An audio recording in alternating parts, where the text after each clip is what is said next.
Anthony Crawford was born into slavery in Abbeville, South Carolina in 1865, but by 1916 had become the wealthiest man in the county with a net worth of $25,000 or about $706,000 today.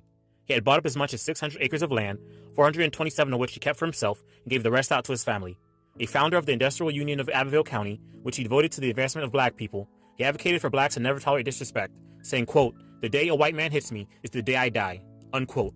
Early on October 21st, 1916, Crawford got into a heated disagreement over the price of cottonseed with W.D. Barksdale, a white store owner, with both cursing at each other.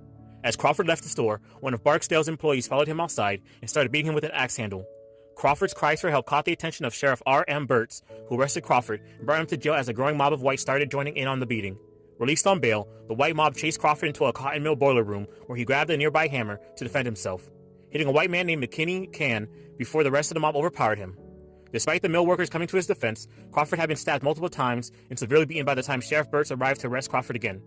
Unfortunately, the same doctor who treated Crawford, Dr. C.C. Gamble, was also the town's mayor, and he informed the white crowd that Crawford would likely die from his injuries.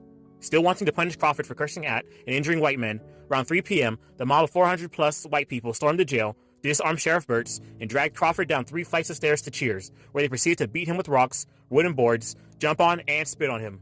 The crowd then dragged him through the black part of town with a rope around his neck before tying him to the back of a wagon stolen from a black driver and drove Crawford to a nearby fairground. Despite him already being dead, Crawford was still hung from a tree, then riddled with more than 200 bullets. The county coroner who took down the remains, F.W.R. Nance, reported his findings as Crawford had died, quote, "at the hands of parties unknown," unquote.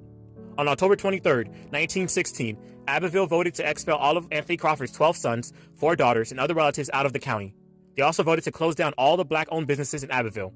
By November 15th, the Crawfords had left Abbeville, leaving behind all of their land and most of their assets. On February 28, 1917, a grand jury failed to find any of the white mob guilty of lynching or rioting, and all 15 people charged were released. On November 16, 1928, the Crawford family lands valued at about $20,000 was auctioned off to Colonel T.G. White for only $610.